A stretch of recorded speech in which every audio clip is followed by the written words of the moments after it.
Hello everyone, Seamless KaBoom here. Sorry about the delay on this. I caught some kind of virus. It's been going around the entire valley apparently. But as you can see, I'm a lot better. I'm still getting over it, but it's at the very end. So, here we are to play Katawa Shoujo. I believe that is how it is pronounced. It is a game by 4 Leaf Studios. In other words, it's a game by 4chan. And it is a dating sim. That's all I really know about this game. It was suggested to me by a friend of mine, and I thought it would be perfect for Valentine's Day. Unfortunately, that didn't happen because of certain issues. So here I am now to start a full Let's Play of Katawa Shoujo. I'm going to let you know that this Let's Play will be containing nudity. It will be censored, however. But I'm going to keep as much as I can for my own channel safety. So, let's hop into this. A light breeze causes the naked branches overhead to rattle like wooden wind chimes.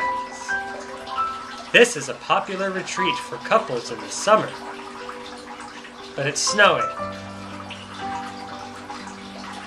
The deciduous trees provide a beautiful green canopy far out of sight of teachers and fellow students. But now, in late winter, it feels like I'm standing under a pile of kindling. I breathe into my cupped hands and rub them together furiously to prevent them from numbing in this cold. Is this some kind of foreshadowing? Just how long am I expected to wait out here anyway? I'm sure the note said 4 p.m. Ah yes, the note slipped between the pages of my math book while I wasn't looking. As far as cliches go, I'm more of a fan of the letter in the locker, but at least this way shows a bit of initiative. As I ponder the meaning of the note, the snowfall gradually thickens. The snowflakes silently falling from the white-painted sky are the only sign of time passing in this stagnant world. This is so poetic so far. Their slow descent upon the frozen forest makes it seem like time has slowed to a crawl. The rustling of dry snow underfoot startles me. It actually kind of did. Interrupting the quiet mood, someone is approaching me from behind. Hi. Hi, Sao. Forgive me if I mispronounce these names. You know what? Whenever I'm referred to, if that is supposed to be my name, I shall just say Seamless KaBoom. A hesitating, barely audible question. However, I recognize the owner of that dainty voice instantly. I feel my heart skip a beat. It's a voice I listened to hundreds of times, but never as more than an eavesdropper to a conversation. I turn to face this voice, the voice of my dreams, and my heart begins to race. Oh! So that's me. That little... Okay, so that is supposed to be me. Awanako? I believe a note telling me to wait here. It was yours? I got a note, I believe. Damn it, I spent all afternoon trying to come up with a good line, and that was the result. And that was the result. Pathetic. Yes, I asked a friend to give you that note. I'm so glad you got it. A shy, joyous smile that makes me so tense I couldn't move a single muscle, even if I tried. I'm sure there's one moving. My heart is pounding now, as if it were trying to burst out of my chest and claim this girl for itself.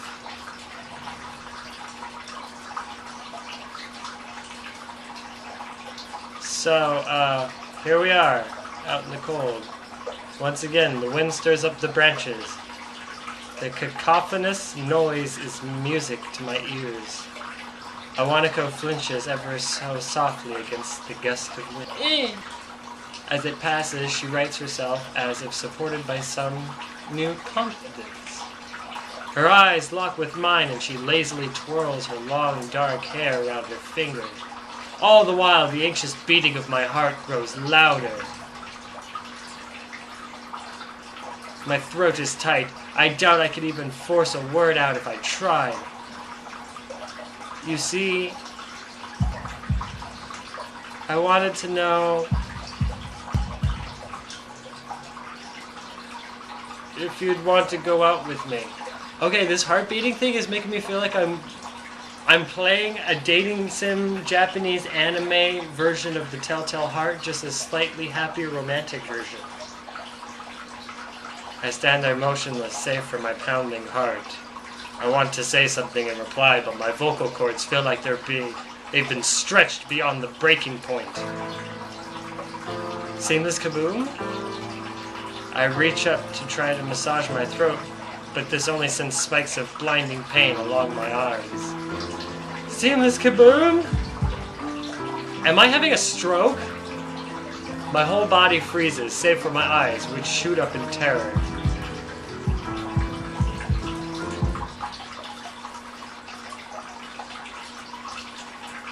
The beating in my chest suddenly stops and I go weak at it.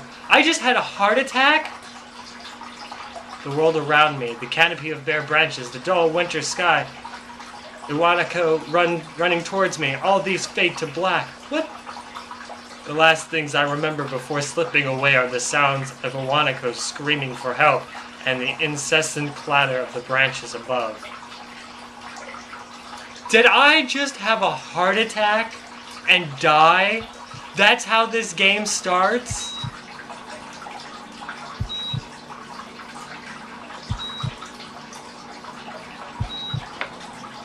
Katawa Shoujo.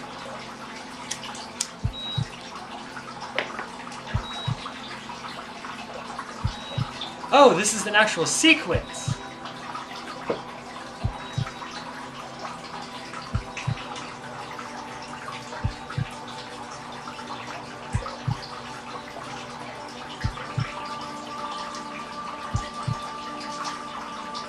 They have obviously put a lot of work into making this. I am impressed so far. Weird way to start up a dating sim though, you just dying from a heart attack. Or obviously I'm in a hospital, so instead of actually dying, I just suffered from a heart attack. I didn't actually die. I have to be politically correct about these things.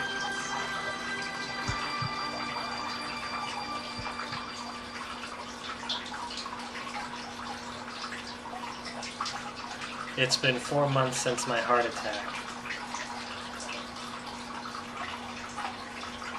In that whole time, I can probably count the times I've left this hospital room unsupervised on one hand. 4 months is a pretty long time when you're left alone with your thoughts, so I've had plenty of time to come to terms with my situation.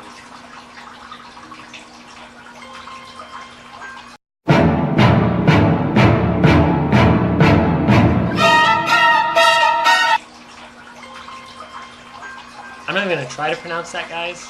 I'm going to be honest. A strange word. A foreign alien one. One that you don't want to be in the same room with. A rare condition. It causes the heart to act erratically and occasionally beat way too fast. It can be fatal.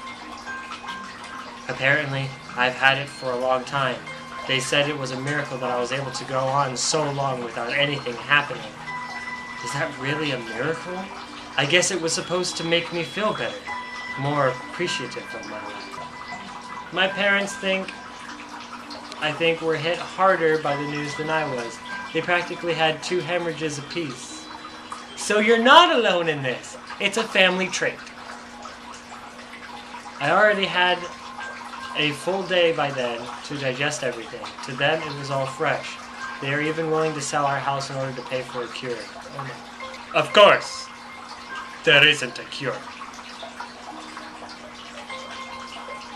Because of the late discovery of this condition, I've had to stay at the hospital to recuperate from the treatments. When I was first admitted, it felt as if I was missed. For about a week, my room in the ward was full of flowers, balloons, and cards. But the visitors soon dwindled, and all the get-well gifts began trickling down to nothing shortly after.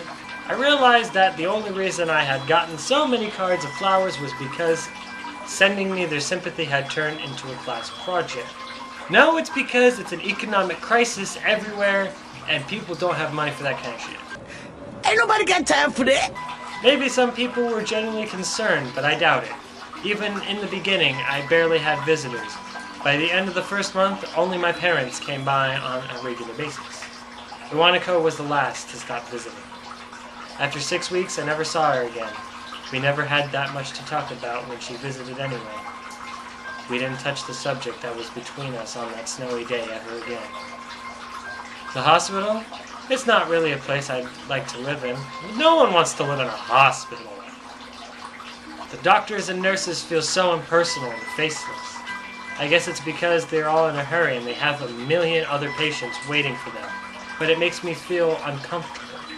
For the first month or so, I asked the head cardiologist every time I saw him for a rough estimate of when I'd be able to leave. He never answered anything in a straightforward way, but told me to wait and see if the treatment and surgeries worked. That's a doctor answer. So I idly observed the scar that those surgeries had left on my chest slowly change its appearance over time, and thinking of it as some kind of omen. I still ask the head cardiologist about leaving, but my expectations are low enough now that I'm not disappointed anymore when I don't get a reply. The way he shuffles around the answers shows that there is at least something. At some point, I stopped watching TV. I don't know why, I just did. Maybe it was the wrong kind of escapism for my situation. I started reading instead. There was a small library at the hospital. Although it was more like a stockroom for books, I began working my way through it, one stack at a time. After consuming them, I would go back for more. I found that I liked reading, and I think I even became a bit addicted. I started feeling naked without a book in my hands. But I loved the stories. That was what my life was like. The days became increasingly harder to distinguish from each other, differing only by the book I was reading and the weather outside.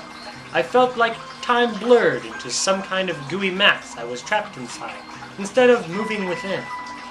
A week could go by without me really noticing it. Sometimes I'd pause in realization that I didn't know what day of the week it was. But other times, all the things that surround me would painfully crash into my consciousness through the barrier of nonchalance I had set up for myself. Dude! I don't want to know your entire life story. This is supposed to be a dating sim. Not Trauma Center. Well, actually, Trauma Center would be more fun than this. The pages of my book would start to feel sharp and burning hot, and the heaviness in my chest would become so hard to bear that I had to put the book aside and just lay down for a while, looking at the ceiling as if I was going to cry. But that happened only rarely. And I couldn't even cry. Today the doctor comes in and gives me a smile. He seems excited, but not very. It's like he's trying to make an effort to be happy on my behalf. My parents are here. It's been a few days since I'd last seen them. Both of them are even sort of dressed up. This is supposed to be some kind of special occasion. It's not a party. There is this ritual the head cardiologist has. He takes his time sorting his papers, then setting them aside as if to make a point of the pointlessness of what he had just did. Then he casually sits down at the edge of the bed next to mine. He looks me in the eyes for a moment. Hello, Seamless KaBoom. How are you today? I don't answer him, but I smile a little back at him. I believe that you can go home. Your heart is stronger now, and with some precautions, you should be fine. We all have your medication sorted out. I'll give your father the prescription. The doctor hands a sheet of paper to my dad, whose expression turns wooden as he reads it quickly. So many. I take it from his hand and take a look myself, feeling numb. How am I supposed to react to this? The absurdly long list of medications staring back at me from the papers seems insurmountable. They blend together in a sea of letters. This is insane! This is madness! Side effects, adverse effects, contradictions and dosages are listed line after line with cold precision. I tried to read them, but it's so futile. I can't understand any of it. Attempting to only makes me feel sicker. All this for the rest of my life every day? I'm afraid that is the best we can do at this point. However, new medications are always being developed, so I wouldn't be surprised to see that list fade over the years. Years? What kind of confidence booster is that? I'd have felt better if he hadn't said anything at all. Also, I've spoken with your parents and we believe that it would be best if you don't return to your old school. Because that bitch gave you a heart attack. Please calm down, Seamless KaBoom. Listen to... Oh, sorry. No! Please calm down, Seamless KaBoom. Listen to what the doctor has to say. Oh, that's Dad. I'm sorry. Dad, you know what? This is going to be exactly like Family Guy. Lois's dad sounds like the doctor. This doctor sounds like my dad. It all works out. Calm down? The way he says it tells me he knew full well what I wouldn't like it. Am I going to be homeschooled? Whatever my concern shows, it's ignored. We all understand that your education is paramount. However, I don't think that it's wise for you to be without supervision. At least not until we're sure that your medication is suitable. So I've spoken to your parents about a transfer. It's a school called Yamaku Academy that specializes in dealing with disabled students.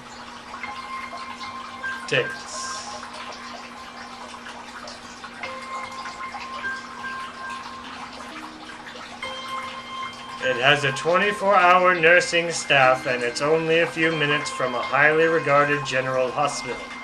The majority of students live on the campus. Are you serious? Right now? Think of it as a boarding school of sorts. It's designed to give students a degree of independence while keeping help nearby. Independence? It's a school for disabled kids. Don't try to disguise that fact. My question is what are they meaning by disabled?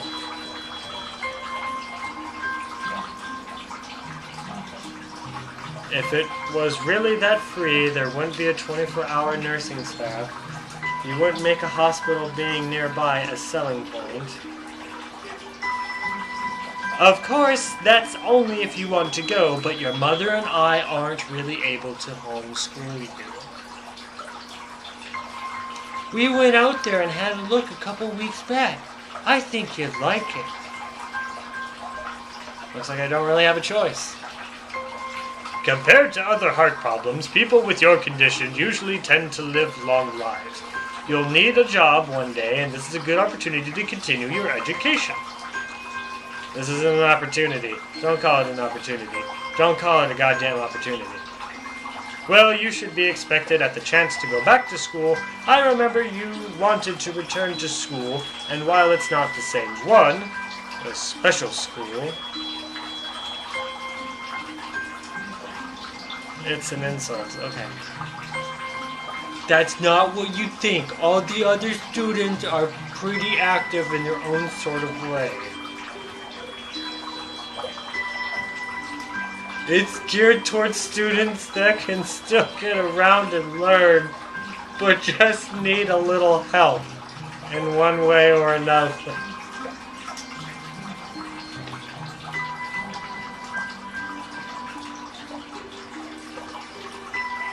Okay, that's the doctor saying it.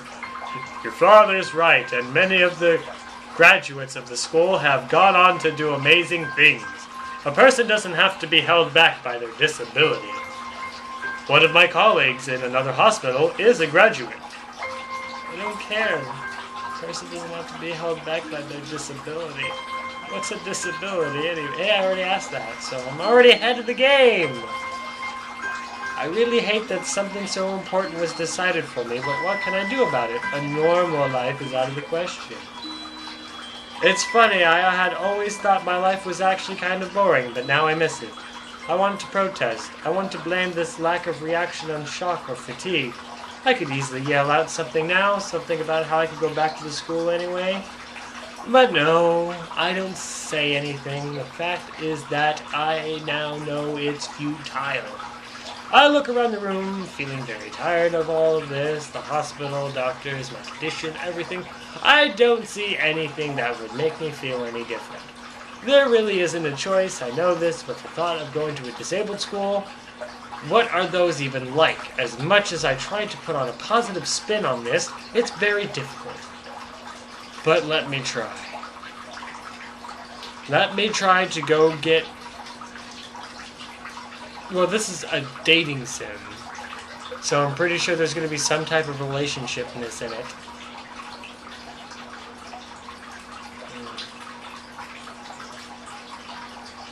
That is all I could think of to get me through this. At least I still have something, even if it's a special school. It's something. It's a fresh start, and my life isn't over. It would be a mistake to just resign myself to thinking that. At the very least, I'll try to see what my new life will look like. That is a very adult thing to do. Oh, we got music! Act 1. Life expectancy. That was a long prologue / opening / tutorial.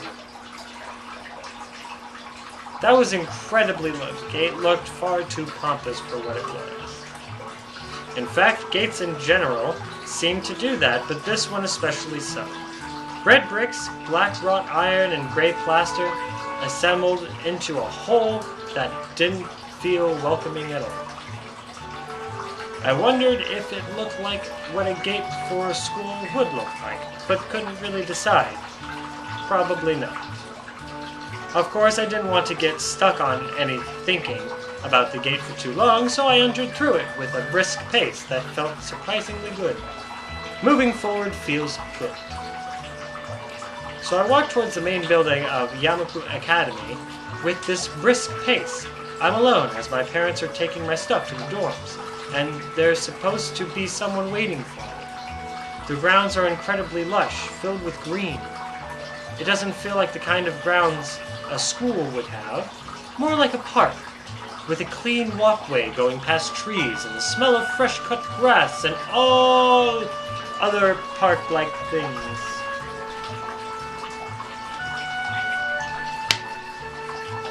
Words like clean and hygienic pop into my mind.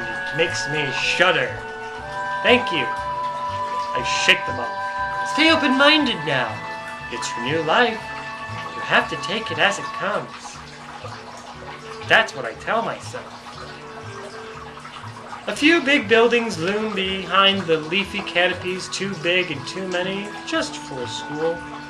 Everything seems off. It's different from what I thought I knew about schools. It's an uncanny valley, even though I was told this is my new school. In the back of my head, it doesn't feel like one. I wonder if the feeling is real or caused my expectations of a school for the disabled. Speaking of that, I don't see anyone else here. It's kind of eerie. Makes me wish there was somebody here so I could anchor myself to something tangible instead of having this feeling that I'm stepping into another dimension. The trees hum with the wind and the green hues flashing all around me catch my attention. It makes me think about the hospitals again, and how they say that the operating rooms are painted green because green is a calmer color. So why am I feeling so anxious despite all this greenery? Only after I stand in front of the haunting main building, I surprise myself by realizing why the gate bothered me. It was the last chance I had to turn back, even if I have no life I could return to. But still, after entering, there was absolutely no way I could go back anymore. Feeling nervous, and with this realization set in my head, I opened the front door. A tall man with bad posture notices me as I enter. With the only people in the lobby, it's only logical.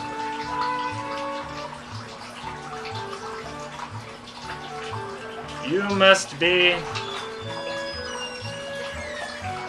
Well, I guess that'll just be the end of the episode. Thank you for tuning in, and tune in to the next episode. Bye!